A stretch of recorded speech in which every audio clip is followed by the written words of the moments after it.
Assalamualaikum warahmatullahi wabarakatuh. Jumpa lagi dengan channel Lapi Weekends TV, edukasi cryptocurrency. Oke teman-teman, kali ini saya akan membahas mengenai Bitgetprice, di mana token ini banyak sekali pudernya, ya. Yang lucunya, orang yang sudah paham dengan kripto tetapi mengatakan bahwa Bitgetprice akan scam. Dan itu statement bagi saya sangat lucu, ya. Seorang trader yang sudah bermain di kripto, yang sudah paham, kok bisa terkecoh kemakan isu puder? Apakah dia tidak paham data, ataukah dia minimnya ilmu pengetahuan tentang kripto? Nah, memang bermain kripto ini teman harus didalami ilmu edukasinya, ya. Jadi harus diperdalam ilmunya dalam menganalisa fundamental, ya, maupun secara teknikal. Memang trading itu bukan hanya sebagai ikut-ikutan supaya tidak terombang-ambing. Kalau kita dibekali ilmu, ya didasari dengan ilmu bermain kripto, kita teguh kepada pendirian. Dan juga kita dalam menganalisa bukan hanya tebak-tebakan atau ikut-ikutan atau prasangka, tetapi data dan fakta. Data-data yang valid itu yang dijadikan sebagai acuan untuk menjadi seorang holder dan menjadi seorang trader, baik bermain scalping maupun secara holding. Ya, kita menganalisa data itu, ya, berdasarkan data-data yang valid. Tentunya dari segi fundamentalnya kita pelajari, ya, utility-nya dan terobosan-terobosan serta proyek-proyeknya, apakah proyek nyata ataukah abal-abal ataukah hanya proyek semu, dan apakah developer ini hanya sebagai mencari korban sangkuter dan tujuannya akhirnya akan scam. Dan itulah butuh ilmu dalam analisa data. Sekelas Bitgetprice, ya, terobosan yang luar biasa yang sudah listing di mana-mana, di seluruh exchange sudah banyak sekali dia listing, bahkan sudah di KuCoin, Indodax, ya, Mac, dan banyak sekali Hotbit. Nanti kita lihat, ya, nanti sudah di mana saja dia listing, ya. Tinggal menunggu lonceng menuju ke Binance, ya. Ini bisa di-put dengan alasan yang tidak jelas, mengatakan bahwa Bitgetprice telah menginvestkan 3,5 juta US dollar ke Pita Inu. Jadi dikatakan itu merupakan salah besar langkah Bitgetprice menginvestkan ke token yang tidak jelas, dianggapnya yang fundamental tidak bagus. Sebetulnya uang 3,5 juta US dollar itu uang kecil, teman-teman. Tidak ada apa-apanya, tidak ada pengaruh bagi Bitgetprice. Sekelas Bitgetprice ini sudah mainnya di ratusan miliar bahkan triliun. Jadi kalau uang 60 miliar kalau dalam rupiah 3,5 juta US dollar itu hanya uang geli-geli, uang jajan saja. Jadi tidak ada pengaruh, tidak ada efek akan merusak proyek-proyek Bryce, ya. Justru tentunya mengapa dia mengadakan ekspansi atau kerjasama MOU menginvestkan dana kepada Pita Inu, justru itu ada hasil win-win. Tentunya ada win-win.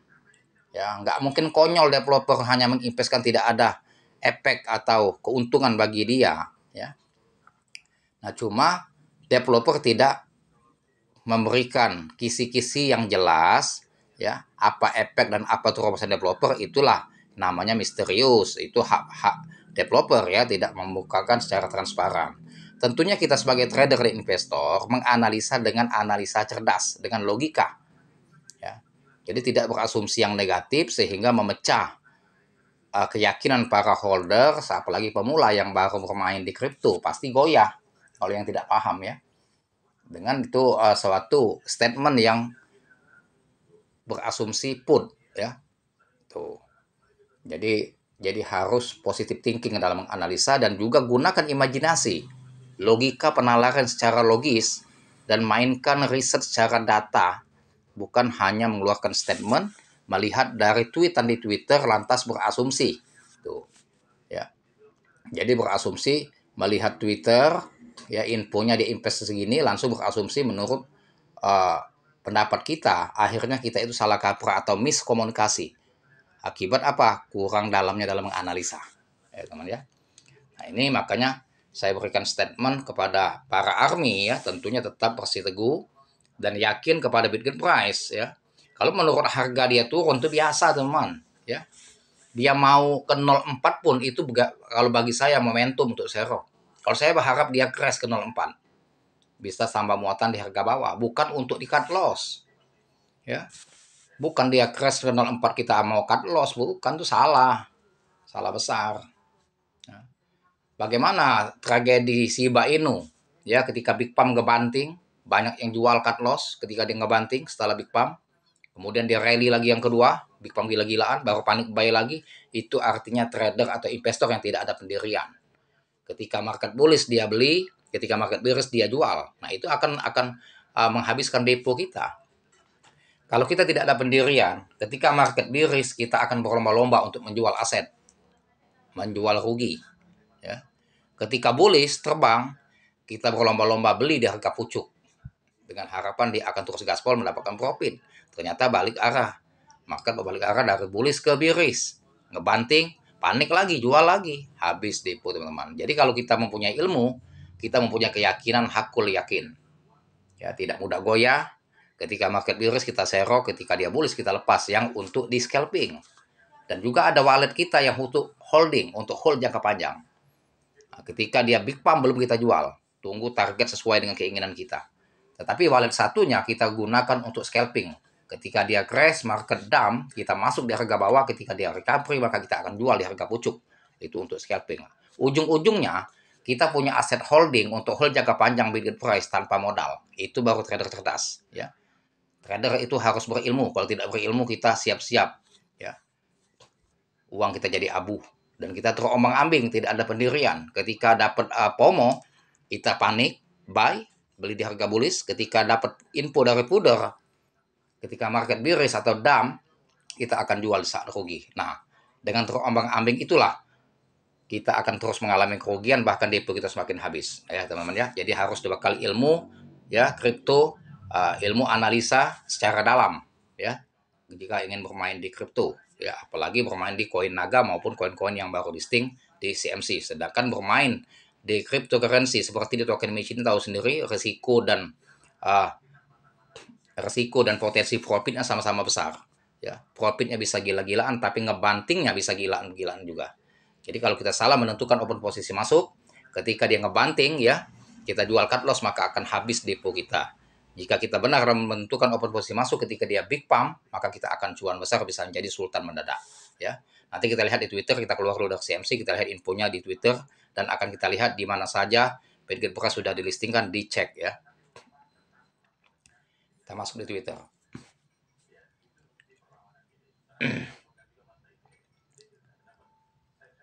Banyak sekali orang mempermasalahkan masalah Bitget Beras menginvestkan ke Pita Inu dengan melepaskan aset senilai 3,5 juta US dollar. Padahal teman-teman, uang senilai itu, ya, itu merupakan uang kecil bagi Bitget Price. Ya, nggak usah dikhawatirkan itu. Nggak usah dikhawatirkan uang-uang kecil kayak gitu. Padahal update terus di Twitter bahwasannya dia sudah bekerja sama dengan VIV untuk bayarkan digital, payment lain, ya. Seperti ini, ya. Tuh, ya. Now payment, ya. Di Web3 dan banyak lagi. Bitfirst, ya. Tuh. Nah, ketika dia melakukan invest, di sini ada juga yang namanya dia marketplace, ya, real estate. Tuh, itu termasuk orang Bitget. Real estate marketplace platform. Nah, masalah dia invest ke Pita ini dijadikan permasalahan, dijadikan seolah-olah salah besar dan akan terancam scam karena salah langkah Bitget Price, dan itu merupakan salah besar dan miskomunikasi yang disayangkan, ya, kurang cermat dalam menganalisa, ya, sehingga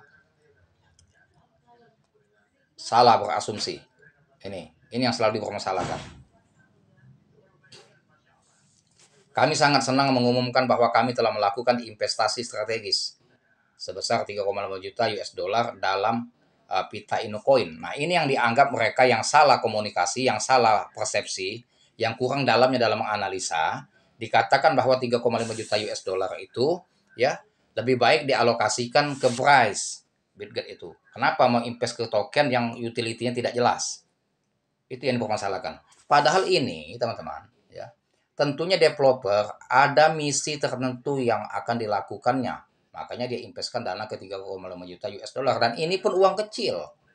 Tidak mengganggu keuangan, tidak mengganggu project price, ya. Hanya sekitar 60 miliar. Sedangkan price ini bukan main kelas-kelas kayak gitu. Udah kelas ratusan miliar ke atas sampai triliunan, ya, putaran uangnya itu ya. Tuh, itu salah besar sekali. Ya, jadi bahkan mengeluarkan statement bahwa uh, akan scam, amankan wallet, ya itu salah besar sekali. Ya, tapi tetap itu pilihan dan asumsi masing-masing ya. Bagi yang berasumsi kayak gitu ya silakan saja jual, bila perlu Bitgetnya jangan dipegang lagi. Kalau memang ragu jual, nggak usah dipegang lagi, buang jauh-jauh Bitget price. Nah nanti cengengnya, mental tempenya, ya dia mengatakan seperti itu ketika Bitget price pam berbalik arah, panik beli, itu namanya mental tempe. Ya. Trader itu mental harus kuat, harus percaya pada diri sendiri, tidak mudah terbang-ambing, harus gunakan nalar dan logika dalam menginvestkan suatu kripto. Pelajari fundamental secara dalam, project-projectnya bagaimana, terobosannya ya. Tuh, luar biasa sekali. Bitget Price ini mempunyai jaringan BRC20 yang sangat luar biasa sekali dan itu merupakan suatu pelopor dalam dunia kripto ya. Bahkan itu diput menjadi suatu uh, project si Bitget ini akan scam. Itu lucu bagi saya ya, sangat lucu ya. Jadi harus didalami lagi ilmu kriptonya agar tidak salah miskomunikasi dalam menganalisa ya suatu kripto yang akan kita pegang ya. Jadilah seorang trader yang mental baja, jangan menjadi mental tempe ya. Ketika kita mengatakan scam, ketika market berbalik arah pump, pasti dia seorang munafik akan balik lagi beli Bitget price di harga pucuk ya. Itu. Jadilah seorang satria ya, seorang trader ataupun investor ya, koin-koin yang betul-betul potensi bagi kita yang tetap hold keras dan jangan goyah. Semoga cuan bagi Army Bitget Price dan tetap positive thinking dan tetap semangat terus ya. Semoga Bitget Price akan membawa kita menjadi seorang sultan pada tahun 2023 ini. Disclaimer on Dior. Sampai sini dulu mengenai edukasi dan jangan lupa dibantu saya, like, share, serta komen. Terima kasih dan saya akhiri dengan assalamualaikum warahmatullahi wabarakatuh.